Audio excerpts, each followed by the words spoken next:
Hello everyone, welcome to my video. I'm going to be unboxing a new in-motion use high-speed Starlink system for you.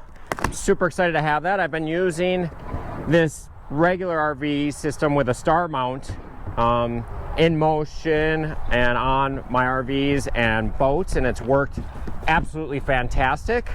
But since they have a legitimate in-motion use one, I would like to go to that one now. So I just thought I would share the unboxing with you. So first thing, pulled this box out and everything fell out of it, which is no big deal. Bunch of mounting hardware, obviously. The base plate.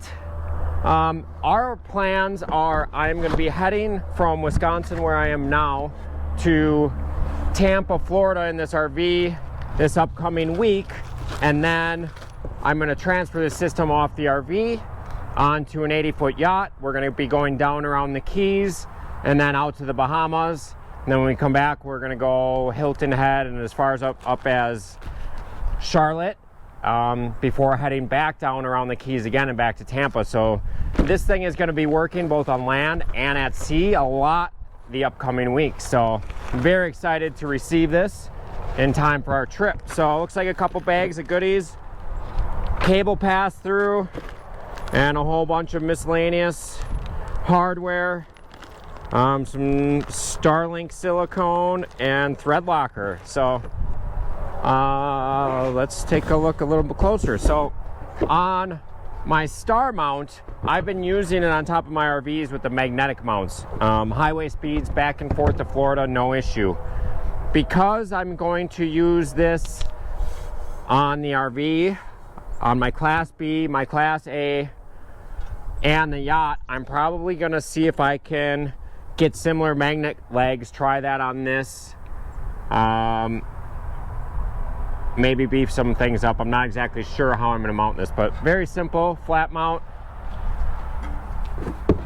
Hopefully I can make it somewhat transferable from vehicle to vehicle. Some Starlink instructions. We'll throw these back in the box. The StarMount has, like I said, worked flawless and fantastic. I've had it a few months now. I think I got it in April or May. I actually have 2 of those units.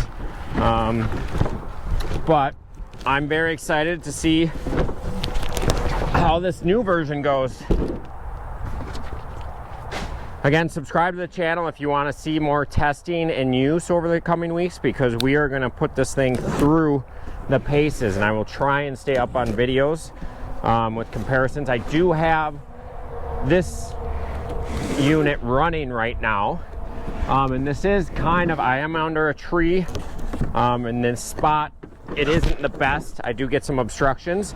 It'll be interesting to see with this larger dishy if I get better speeds and less interruptions right here at home in the semi-obstructed area. Okay, obviously, first look, this thing is massive. There it is, fresh out of the box. Pretty much like other people have suggested. Almost the same length. The width, everybody said it's kind of twice. Goes to right there, so it's not nearly twice, maybe that plus 50%. So not quite as big as I expected, because a lot of people had said it was like twice the size of the other one. A little more comparison.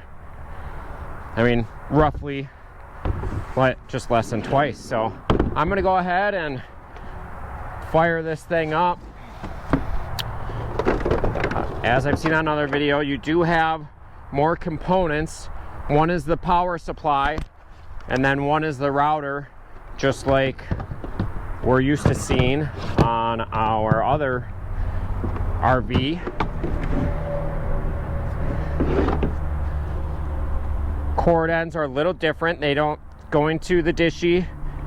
It does not have a 90 degrees, so that'll make it a little easier for running the cabling into the vehicle or vessel that we choose for it. I'm just gonna go ahead and fire this thing right up, let it sit for an hour, and run a couple speed tests between the 2 versions, and I'll post another video on that shortly.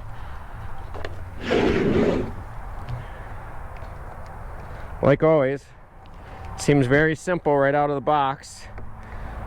Should only take me a few minutes to get this thing up and running. Okay, that's plugged in. The cords are all kind of pre-assembled. Just taking the holders off them and plugging them in. Because there is a router and a power supply, unfortunately, you do have two 110 cords to plug in. I do have two outlets here. Let's plug them in and see what it does. It's up and running. I will check back. The interesting thing is it comes with the output and an Ethernet plug. So if you don't want to use the Starlink router, looks like you can go to a router of your choice without having to buy an adapter like you did for this dishy. So that's kind of cool. I'm not a crazy high-speed user. I just use it for normal things. So I probably won't worry. I will probably stay with the Starlink router and not upgrade at this point. Possibly on the yacht, because it is 80 feet, it is 6 bedrooms. I might not get full coverage throughout, so maybe I'll go with a different router system, but I will just be really happy to have high-speed internet offshore while moving, because in the marine world, that's always been a struggle in the past. So I'll report back in a few minutes once this thing's up and running and see how it's doing.